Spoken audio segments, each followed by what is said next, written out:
Journals. These are the 5 journaling practices that have allowed me to better understand myself and my mind, to capture notes and ideas, to increase my mental well-being, and a productivity tool that has 10x'd my productivity in the past 2 weeks. Number 1, the Book of Life and Business. This is just what I call it, but this is standard journal, a catch-all. You write journal entries, diary entries, if you want to call them that. Write your feelings in here, process your emotions, take notes, do whatever you want in this thing. This is how you can start off. Number 2, a pocket journal. This is very similar to number 1, except you carry it around with you. Use it to take notes, capture the ideas that come into your head. Brains are for having ideas, not for holding them. Get them down. Carry this with you. Number 3, the bank. A place to hold wisdom and knowledge. Store your favorite quotes. Take notes in here from YouTube videos, from books. Capture your wisdom and reflect on it. Number 4, gratitude. Now this is a planner, but I've used it for the past few weeks for my gratitude journal. Number 5, the one tool that has 10x my productivity, the points log. I've been journaling for about 4 months or so. I started on August 29th, and it's currently December 26th. So we're about there. I wanted to read you my pre-entry. It was the first entry I wrote in my Book of Life and Business. And I call it the pre-entry because I didn't actually write it in any pages. You see as before, the table of contents. This is why I started to journal. I got this book August 28th, 2023, because I want a place to express myself that isn't my head. I've been doing the head thing all my life, and it hasn't been working out too well. So I believe a different approach is in order. This book, and all the rest to come, shall act as a medium of expression when it comes to feelings, thoughts, ideas, brainstorms. It shall act as a place of note-taking and for critical thinking and learning. It is to write down powerful moments, my goals, my visions, things I've accomplished. But it's especially for my weak moments, to process my struggles, my traumas, the hard things that I've dealt with in my life. Maybe I'll just doodle or write a random poem or short story. Haven't done any of those. It doesn't matter. As long as I enjoy it and it's helping me or bettering me in some way, it's worth it. But regardless, the first BOLAB, Book of Life and Business, will serve me as a tool in the present and as a guide when I look back to learn from my past self. This is a commitment to myself and to BOLAB V1 and all the rest to come. I'm going to be successful one day. This marks the start. Jane Camacho White. P.S. Sorry if my handwriting sucks more than my heart's. Both pretty bad in my opinion. I've been trying to sort through the chaos, understand myself better, figure out what's going on in here. I was trying to do that all in here for a long time. My 20th birthday is coming up in 4 days. I spent the past 19 years with the wrong approach. Trust me when I tell you, this is the right approach. You use the Book of Life and Business, or whatever you'd like to call your journal, to capture your ideas, to capture your thoughts, your feelings. Talk about your day. What did you experience? What were the ups and the downs? To capture notes. Maybe you're watching a YouTube video and you like to capture the key ideas. I do that all the time. Maybe you're reading a book and a line jumps out to you. Something hits and it's super powerful. You capture it and you reflect on it. I have some of my favorite quotes in the beginning of the Book of Life and Business. I've actually been lacking on this when it comes to my other ones. This book has been completely filled. But I'm going to start getting back to this. I believe storing your powerful moments, and especially your weak moments, storing the wisdom and the experiences you've had so you can later reflect on them, is extremely powerful. I talked about something similar to this in my how to reprogram your brain with voice memos. That was based off a method I got from David Goggins in his book Never Finished, where he talked about how you can use your trauma and your struggles to make you more powerful. You go back and you reflect. You write them down. And then you read them to yourself. You bring them to life with emotion, with depth, with tone. And you listen to it back over and over and over again until it's just like any other song, until you damn near have it memorized, until you can catch yourself knowing what you're going to say next. This is the power of journaling. Better understanding your mind and expanding your mind. Second method we have is the pocket journal. Like I said in the intro, it's extremely similar to BOLAB. What I call my pocket journals, though, the tiny books for creative impulses. What's a creative impulse, you ask? A creative impulse is a thought, an idea, a creative strike. A thought, an idea, a creative strike that comes into your head, you get it down. We've all experienced these times where we had these killer ideas. Something stuck with us. But we got distracted, life came our way, smacked us up a little bit maybe, and 2 seconds later, 5 seconds later, it's gone. And unless you go back, you repeat the steps, and you put mental energy into trying to remember what you just came up with, it may be lost forever. That sucks. That feeling fucking sucks. I hate that feeling. Because we all have killer ideas. We all have those ideas where it's like, oh man, I can't believe I just came up with that. If I wrote this down and I tweeted it on Twitter or something, like, people would call me a philosopher. Like, I'd be doing that. I'd be thinking I'm a philosopher. It's cool as hell. That's what the pocket journal is for. It allows you to capture these creative impulses, these random thoughts and ideas, even your random emotions, these things that you're feeling throughout the day. Like I said, maybe you're watching a YouTube video. Maybe you're in the car, listening to an audiobook. You get to a red light, you jot this down real quick. This key idea that you want to remember for later. Please do not write while you're driving. I'm not telling you to do that. That is the use of the pocket journal. It's to carry it around and to have the ability to have pen and paper wherever you go. Writing things down is key for retention. Now, the biggest key for retention is actually putting this knowledge into use. You learn something, and then you go and execute on it right away. That's the easiest way you're going to retain the information. But if you can't execute on what you're learning right away, you write it down. Writing helps your memory a lot better than just reading. A lot better than just trying to keep it in your head. Even if you're repeating it to yourself over and over and over again. What happens when you stop repeating it to yourself? If you're not going to use it in the near future, it's not going to go to your long-term memory. If you're not going to execute it so you can solidify the knowledge, solidify the skill, it'll be gone like the wind.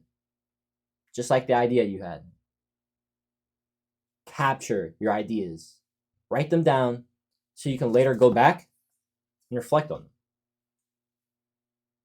them. That's what they're for.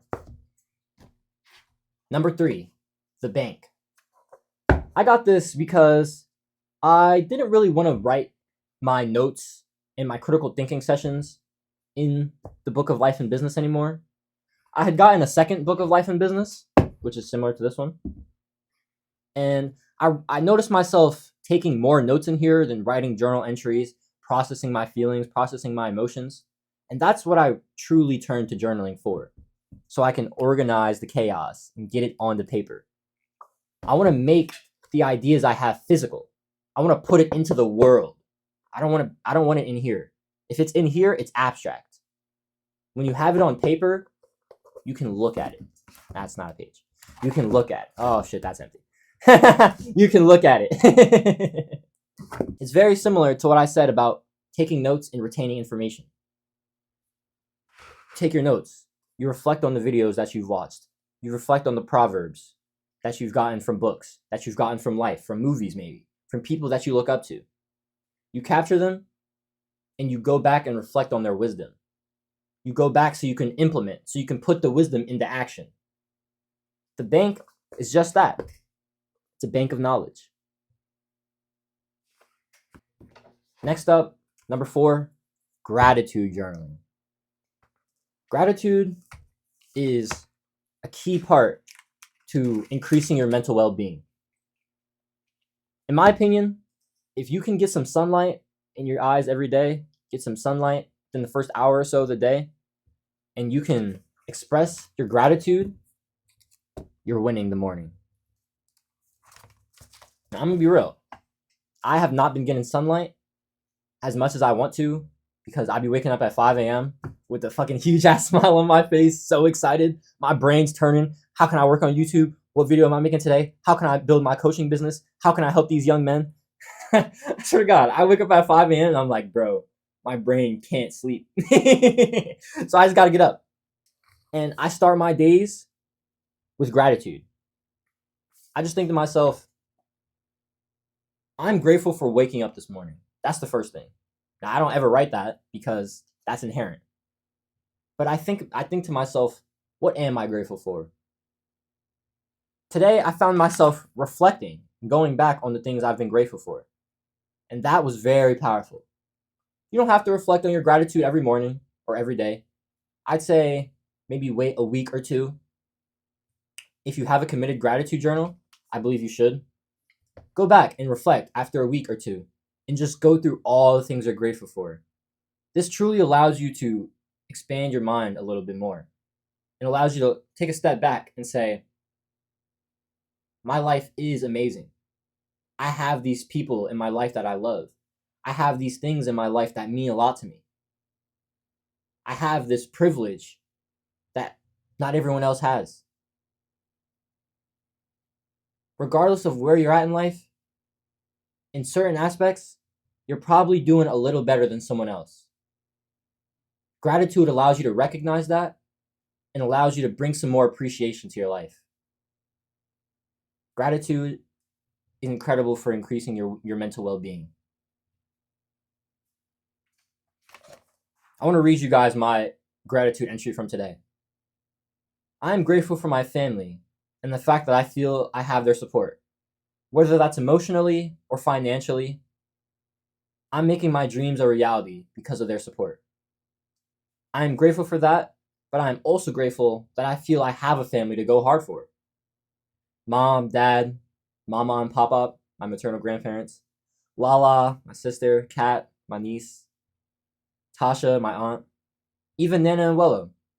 Those are my dad's parents. I'm going hard for myself, but I'm going harder for them. I love my family. I'm going to make all of us free. I'm going to make enough money to earn all of our freedom. I want to make sure money isn't an object for us. I want us to be able to pursue our passions, do the things we love, and die with smiles on our faces. I'm making sure that none of us spend the years after 2026 without smiles on our faces. That's my goal. I want all my family to be financially free in 2026. I'm grateful for my supportive family because not everyone has one that supports them.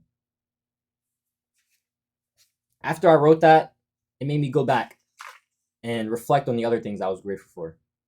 Funnily enough, I started with, I'm grateful for my mom because she's so loving, caring, and supportive.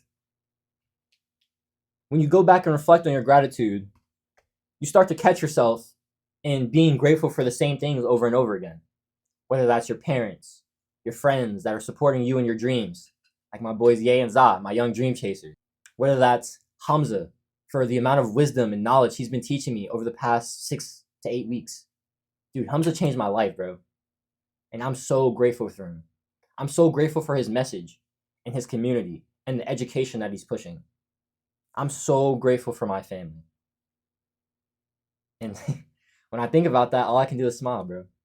Because like I said, not everyone has a family that's as supportive as mine. What are your privileges that you take for granted every day? Maybe it's the fact that you have a hot shower to take every day. Bro, I take cold showers now, and when I take my hot shower like once a week or once every 2 weeks because I'm wash day, I'm washing my hair, I'm like, holy fuck, this is amazing. I used to take hot showers for granted, bro. That's the kind of shit that you should be grateful for. These small, mundane things. Not everyone has them. Look back. Think critically. What are you grateful for? Number 5. The one tool that has 10x my productivity in the past 2 weeks. I'm going to be real with you guys. I kind of pulled that 10 number out of my ass. But here's my story. A month ago, I was smoking weed all the time. I was playing video games. Not video games that much, to be honest. But mainly smoking weed all the time. And occasionally I used to get high and I used to fat. Bro, swear to God. At the same time.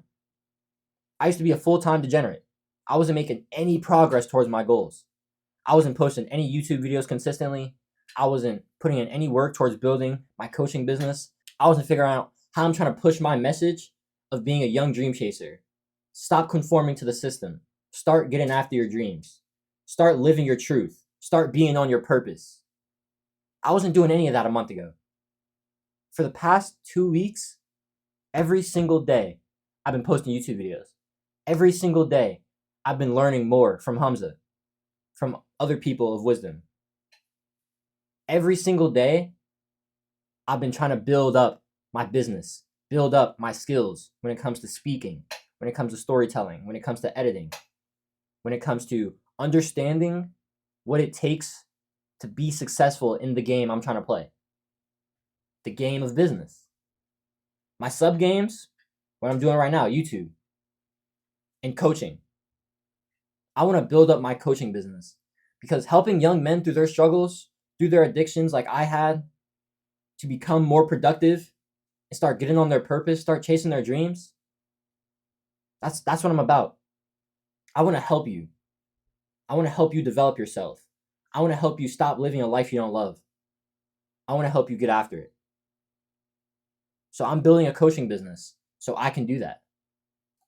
But I'm going hard on the YouTube content. Don't think the daily uploads are stopping anytime soon. The points log is responsible for that. When I initially knew I was going to quit weed and go completely cold turkey, I was like, all right, if I don't replace my want to smoke with some good dopamine and some shit that I actually need to make happen, I'm going to fall back into these bad habits. I need something that's going to hold me accountable. I didn't actually start with this. I started with a habit tracker. I'm going to make a video on the habit tracker and a more in-depth video on the points log because those are the two tools that have truly helped me 10x my productivity. But the habit tracker isn't a journal, and I wasn't able to clickbait you earlier in the vid, so I can get you to hear. A habit tracker is great, but this has been the key. This is my points log and deep work tracker. This is how I've been able to track how much work I'm doing throughout the day, how much learning I'm doing, what are the actions I'm taking, how much time am I spending towards improving myself, being on self-improvement, and pushing myself towards my goals. This is how I'm able to track that. This is the key. I'm going to walk you through the key. First, we have 1 hour of deep work, which is worth 3 points. We have 1 hour of shallow work, which is worth 2 points. If you don't know the difference between deep work and shallow work, I'll explain it real quick. Deep work is work that is extremely important. It's the most important tasks that are the highest leverage, which means you get the most for what you put in. That's all leverage is. And you can't do it with distractions. Deep work is scripting, it's writing, It's recording content. If someone came down here and started talking to me, could I record this video? No. But if I'm answering an email or maybe making a thumbnail, if someone started talking to me, it's like, it's fine. That's shallow work. Deep work is way more valuable than shallow work, which is why in the points log, it's valued higher. I have 1 hour of learning, which is 1 point. Learning is extremely valuable, and you should learn a lot. I learn a lot. But I have been a victim of trying to learn rather than trying to do. I've been a victim of playing myself. I tried to learn the game before I played the game. No. You can't do that. You got to start taking steps, and then you can look back and realize, oh, no, these steps sucked. And then you actually have some foundation to build off. You actually understand why the steps you took weren't that good. And then you go back and you improve. I have 1 hour of reading, which is worth 3 points. I want to start reading a lot more. Reading books, gaining knowledge, I want to do that more than I watch content. So I value it more than watching content. 1 hour of learning, which is basically content for me, is 1 point. An hour reading, 3 points. I have 15 minutes of meditation. There's a study that about 13 to 15 minutes of meditation daily drastically increases health benefits, whether that's your sleep, feeling more energized during the day, your presence, your ability to refocus and come back to the present moment, your ability to understand your mind better and feel more aligned in the world and with the universe. Now, obviously, that's spiritual shit, but meditation is OP as fuck. So 15 minutes of meditation is worth 1 point. I have 1 hour of artist date or 2 hours of artist date, which are worth 2 and 4 points respectively. The artist date is a concept from a book called The Artist's Way by Julia Cameron. I highly recommend you check that out, but I will make a video on that to come. I have fitness PR, a personal record when it comes to any fitness metric. That's worth 3 points. If I've done better than yesterday, even if it's not a personal record, if I did better than yesterday, I got a little better, or I just showed out more than I did the day before, that's worth 1 point. 1 hour of audiobook is worth 1 point. Journaling a question to myself, that is worth half a point. It's not worth that much. But journaling questions is very, very powerful. When you ask yourself a question, you write it down, it starts to unlock your mind. The brain, the mind, it truly gets unlocked when we ask it questions. When we're trying to solve problems, that's when our mind truly starts to work.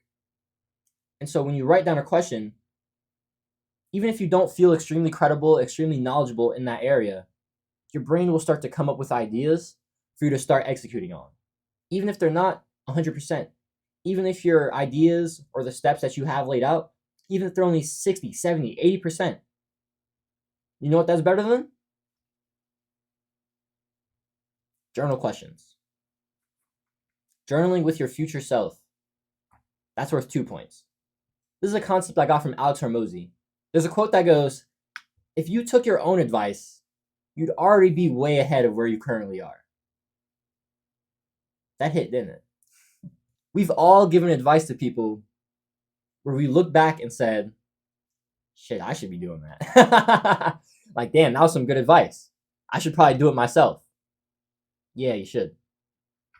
We are inherently knowledgeable creatures. We have deep intuition that is true. Trust your wisdom. Journaling with your future self allows you to unlock that. Journal with yourself 10, 20, 40, 50, 60 years. When you expand the timeline, it allows you to not really worry about the small things in life, the things that don't matter, like the car, the watch, these material objects, the girl that broke your heart. It happens, bro. I understand. When you expand the timeline and you ask your future self how you should be moving, it allows you to take that advice better because your future self hopefully knows more than your current self. They've got more experience, right? They've been through it. So they should understand how you should move. They've already done the thing. It makes sense. I advise you to give it a shot. And then I have here, these were new. I only added these a couple days ago. I'll go through them real quick. I have 1 hour of intentional communication skills level up, intentional sales skills level up, or intentional storytelling skills level up. These are all worth 3 points. What do I mean by intentional? Like I said previously in the video, when you act, you put the information into use, that's when you truly retain the information. So if you're reading a book, you're watching some content, and you learn a concept, you learn a tool, a practice that you can put into place, you can put into action, immediately put that thing into action. Pause the video, put the book down, hit record, put it into action. Literally. That's what I'm trying to do. I want to read communication skills books. I want to get a concept, and then I want to practice it in a video so I can solidify that concept. I can level up that skill with intentionality. That's the point. And then I also have 1 hour of mental health learning, psychology or sociology, and then 1 hour of science and science-based tools. I'm a fucking nerd, all right? That's the real. My thing is to teach you young men so you guys can have the education. You guys can have the tools, the concepts, the mindsets for your success. I love science, and I understand it a lot. So if I can interpret the science, I can interpret the tools, and I can relay that information in an easier to digest way, that's what I'm about. That's what I love to do. Those are worth 2 points each. Build your own key however you want. Build your key with the things that matter to you. The deep work tasks that are going to push you towards your goals. You see how I don't have any like Netflix. I don't have scrolling on TikTok. I don't have playing video games. It's because it's a waste of time. Why would I want to schedule that into my day? It's not worth anything. This allows you to be more intentional with where your time is going and the progress you're making. Oh, wait, I forgot a part. My target was to get 50 points a week. This is how I've been going so far. A few weeks ago, like I told you, I was doing jack shit for my goals. First week, I logged 32 points. Second week, I logged 45. Every day, I've been going through the days, and every time I log a certain amount of time, I hit a certain metric, I get it down. This keeps you accountable. This allows you to track your progress. This allows you to track your metrics. And when you can see the numbers, you hold yourself more accountable. You're able to push yourself higher. You're able to push yourself more. This is how my second day looked. This is how the second page looks. I ended my first week with a killer Saturday and 34 points. Solid for my first week. Honestly, for my first week, I thought I would have maybe been at 20, 30 points. Second week, went like this. I'm not going to go through and explain all this to you. If you want, you can pause the video and see the progress that I've made. I like to, when I finish off a page, I like to just circle the amount that I got for that page. Just allows me to go back when I'm going through and trying to circle how many I got for the week. Just makes that easier. This week, or last week rather, on Saturday, December 23rd, I ended my week with another killer Saturday, another 10-pointer, and I got to 45 points. If I stay on this trajectory, I'm going to hit it 50 points this week, 70 points by the end of my first month on this tactic, using this tool. I'm only trying to go harder. I'm only trying to cut out more time. I'm only trying to stop watching YouTube less. I'm only trying to cut out more, sacrifice more, give up more, so I can do the stuff that matters. When you say no to the inessential and you have your essential right in front of you, it allows you to do more of the essential. And since I'm a game nerd, I love the progress. I'm addicted to progress. I'm going to be real with you guys. When I'm not making progress, I'm depressed. Legit. When I'm not pushing myself towards my goals, I'm the lowest I've ever been. Back in the first quarter of this year, I was making zero progress towards my goals, towards my passion of helping young men, of building my YouTube channel, of building a business. It took me into the last quarter of this year to start that. And I've only been actually doing the work for the past 2 weeks. But I got momentum. Momentum is a powerful drug. I'm ending my year with momentum, and I'm starting my year with momentum. That is the power of the points log.